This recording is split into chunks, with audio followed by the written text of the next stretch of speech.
America ने चाल चली, इंडिया पर प्रेशर डाला कि रशियन ऑयल मत लो, नहीं तो टैरिफ लगेगा, पेनल्टी लगेगी।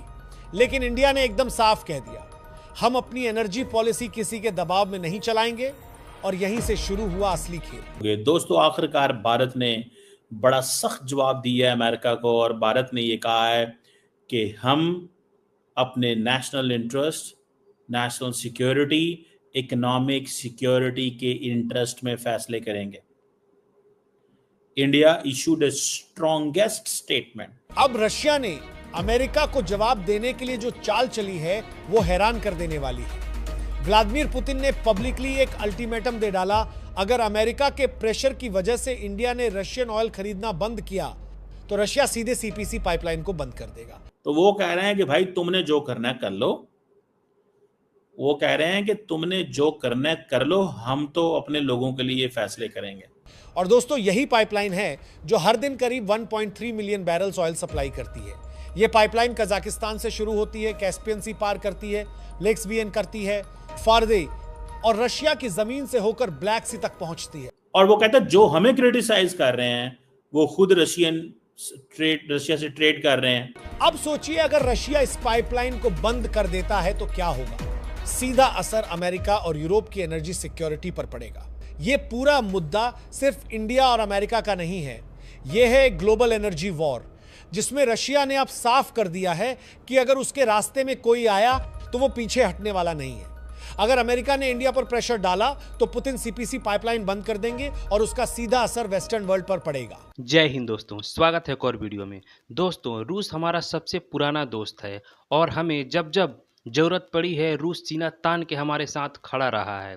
जबकि अमेरिका ने हमेशा पाकिस्तान का साथ दिया है, उसने कभी भी भारत का खुलकर साथ नहीं दिया है। और आज रसिया को जो है भारत की ज़रूरत है, क्योंकि रसिया पे तमाम तरह के पाबंदी लगे हुए हैं, सैंक्शन लगे हुए हैं और वो यूक्रेन के साथ युद्ध में भी है। इसलिए उसको जो है फाइनेंशियल सपोर्ट की बहुत ज़रूरत है, जो कि भारत दे भी रहा है। हालांकि उसमें भारत का भी फ़ायदा है, क्यों? भारत का ये फ़ायदा है कि यहाँ के लोगों को जो है तेल सस्ते में मिल रहा है। अगर भारत रूस से तेल नहीं खरीदता तो यहाँ तेल के दाम काफ़ी बढ़ जाते। इसी वजह से अमेरिका जो है भारत पर बार बार प्रेशर बना रहा है, कभी टैरिफ के नाम से तो कभी किसी और नाम से, कि भारत जो है रूस से तेल लेना बंद कर दे। लेकिन भारत ये बोल रहा है कि हम रूस से तेल लेना बंद नहीं करेंगे, ये हमारे नेशनल इंटरेस्ट में है, उससे हमें फ़ायदा है, हमारे लोगों को जो है सस्ता तेल मिल रहा है। अब जो है रसिया खुल के सामने आ गया है। पुतिन ने खुलेआम ये बोला है कि अगर अमेरिका भारत पर ज़्यादा प्रेशर बनाएगा तो जो सीपीसी पाइपलाइन है हम उसे बंद कर देंगे। और अगर सीपीसी पाइपलाइन बंद हो जाएगा तब पूरा यूरोप और अमेरिका, इन लोगों को काफ़ी परेशानी हो जाएगी और तेल वगैरह, एनर्जी वगैरह के दाम वो हैं काफ़ी बढ़ जाएंगे। तो चलिए वीडियो में बढ़ते हैं आगे और देखते हैं वीडियो को। अमेरिका ने चाल चली, इंडिया पर प्रेशर डाला कि रशियन ऑयल मत लो, नहीं तो टैरिफ लगेगा, पेनल्टी लगेगी। लेकिन इंडिया ने एकदम साफ कह दिया, हम अपनी एनर्जी पॉलिसी किसी के दबाव में नहीं चलाएंगे, और यहीं से शुरू हुआ असली खेल। अब रशिया ने अमेरिका को जवाब देने के लिए जो चाल चली है वो हैरान कर देने वाली है। व्लादिमीर पुतिन ने पब्लिकली एक अल्टीमेटम दे डाला, अगर अमेरिका के प्रेशर की वजह से इंडिया ने रशियन ऑयल खरीदना बंद किया तो रशिया सीधे सीपीसी पाइपलाइन को बंद कर देगा। और दोस्तों, यही पाइपलाइन है जो हर दिन करीब 1.3 मिलियन बैरल्स ऑयल सप्लाई करती है। यह पाइपलाइन कजाकिस्तान से शुरू होती है, कैस्पियन सी पार करती है, लेक्सबियन करती है, फारदे और रशिया की जमीन से होकर ब्लैक सी तक पहुंचती है। और मजे की बात यह है कि इसे ऑपरेट करती हैं अमेरिका और ब्रिटेन की कंपनियां एक्सॉन मोबिल, शेवरॉन, शेल और बीपी। अब सोचिए, अगर रशिया इस पाइपलाइन को बंद कर देता है तो क्या होगा? सीधा असर अमेरिका और यूरोप की एनर्जी सिक्योरिटी पर पड़ेगा। गैसोलीन के दाम अमेरिका में 0.25 प्रति गैलन तक बढ़ सकते हैं, ब्रेंट क्रूड की कीमत 10 प्रति बैरल उछल सकती है और पूरा वेस्टर्न ऑयल मार्केट डिस्टर्ब हो जाएगा। और भाई, ये कोई थ्योरी नहीं है, वेस्टर्न मीडिया और खुद जेपी मॉर्गन ने इस वार्निंग को रिपोर्ट किया है। अब बात करते हैं इंडिया और रशिया की। अगर इंडिया रशियन ऑयल खरीदना बंद करता है तो उसे करीब 11 बिलियन का नुकसान होगा। वहीं रशिया को लगभग 40 से 45 बिलियन सालाना का झटका लगेगा सिर्फ इंडियन मार्केट खो देने से। यानी रशिया की ऑयल एक्सपोर्ट अर्निंग का लगभग 20% उठ जाएगा। यही वजह है कि रशिया इंडिया को खोना नहीं चाहता और इसीलिए उसने अब अपना आखिरी हथियार सीपीसी पाइपलाइन शटडाउन की धमकी ओपनली इस्तेमाल कर दिया है। अब सवाल यह है, क्या रशिया उस तेल को दूसरी मार्केट्स में रिडायरेक्ट कर सकता है? जवाब है शायद हां, लेकिन उसमें प्रॉब्लम है। चीन, इंडोनेशिया, मलेशिया, साउथ अफ्रीका जैसी जगहों पर थोड़ा बहुत डाइवर्जन हो सकता है, लेकिन वो मार्केट्स इंडिया जितना ऑयल अब्सॉर्ब नहीं कर सकती, और अगर करेंगी भी तो रशिया को वहां भारी डिस्काउंट देना पड़ेगा, यानी सीधा लॉस। इसलिए दोस्तों, ये पूरा मुद्दा सिर्फ इंडिया और अमेरिका का नहीं है, यह है ग्लोबल एनर्जी वॉर, जिसमें रशिया ने अब साफ कर दिया है कि अगर उसके रास्ते में कोई आया तो वो पीछे हटने वाला नहीं है।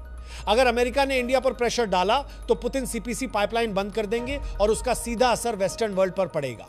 तो अब सवाल यह है, क्या पुतिन सिर्फ धमकी दे रहे हैं या वाकई में यह पाइपलाइन बंद हो जाएगी? और अगर बंद हो जाती है तो क्या वेस्टर्न कंट्रीज के पास कोई बैकअप प्लान है? देखिए, व्लादिमीर पुतिन कोई इमोशनल पॉलिटिशियन नहीं, वो स्ट्रेटेजिक सोचते हैं, और जब वो किसी चीज को पब्लिकली बोलते हैं तो उसका मतलब होता है मैं एक्शन लेने को तैयार हूं। और वो कहता है जो हमें क्रिटिसाइज कर रहे हैं वो खुद रशिया से ट्रेड कर रहे हैं। वो कहते हैं हमारे लिए ये ट्रेड जो है is not even a vital national compulsion भी नहीं है। और फिर उन्होंने यूरोपियन यूनियन की मिसाल दी। उन्होंने कहा 2024 में जो European union had a bilateral trade off $67.5 billion in goods with Russia. वो कहते हैं तुमने $67 बिलियन की ट्रेड रशिया से की, और सर्विसेज में भी जो ट्रेड हुई वो $17 बिलियन की थी, यूरो की थी 2023 में। और वो कहते हैं कि ये जो हमारी टोटल ट्रेड है उससे बहुत ज्यादा है। और जो यूरोपियन इंपोर्ट है एलएनजी की 2024 में, वो कहते हैं in fact it reach a record 16.5 million ton. और फिर उसके बाद उन्होंने कहा कि 2022 में ये 15 थी। अब वो कह रहे हैं कि यूरोप रशिया जो ट्रेड है includes not just energy but also fertiliser, mining products, chemical, iron, steel, machinery and बहुत कुछ। वो कहते हैं यूरोप और रशिया की जो ट्रेड है वो तो 67 बिलियन की है, यूरो की है, हमारी तो इतनी ट्रेड ही नहीं है। अब यूनाइटेड स्टेट्स बहुत कंसर्न है, लेकिन ये भी तो रशिया से यूरेनियम इंपोर्ट करता है for its nuclear industry, palladium for its electric vehicle industry, fertilizers as well and chemicals. वो कहता है इस बैकड्रॉप के अंदर targeting India is unjustified and unreasonable. Like any major economy, India will take care all necessary measures to safeguard its national interest and economic security. ओ पैजार्स है, ये है, अब लड़ाई शुरू हो गई। तो वो कह रहे हैं कि भाई तुमने जो करना है कर लो। वो कह रहे हैं कि तुमने जो करना है कर लो, हम तो अपने लोगों के लिए ये फैसले करेंगे। दैट इज, अब ये क्लियर हो गई है चीज। जो वो कहता है तुमने करना है कर लो, हम तुम्हें नहीं रोकते, क्योंकि हमारे बस में कुछ नहीं। लेकिन हम इस चीज को ज़हन में रखते हैं कि हम हर कीमत पे अपने लोगों का दफा करेंगे। That is the strongest statement by the Indian side. ये एक बहुत ही स्ट्रॉन्ग स्टेटमेंट इंडियन साइड से आई है। और वो कह रहे हैं कि अब आप जितना ज्यादा तेल खरीदते हो या ट्रेड करते हो, हम तो करते ही नहीं है, तो हमें क्यों आप मुश्किल में डाल रहे हो? पकड़ो यूरोपियन यूनियन को, जो $67 बिलियन के 868 बिलियन यूरो की ट्रेड कर रही है, उसका तो आप नहीं वो करते। सो मेरा ख्याल ये है कि नरेंद्र मोदी, आप देखिएगा, अब इंडिया के अंदर नारे लगेंगे, अब इंडिया के अंदर नारे लगेंगे, अब इंडिया कहेगा ऐसी की तैसी जनाब, ये है नरेंद्र मोदी, मोदी है तो मुमकिन है। समझ रहे हैं बात? मोदी है तो मुमकिन है। अब वो कहेंगे कि मोदी है तो मुमकिन है, मोदी ये कर देगा, मोदी वो कर देगा। सो मुझे ऐसे लगता है कि ये जो चीज है ना सारी की सारी, ठीक है ना जी। अब मैं देख रहा हूं कि the government in India will be more confident.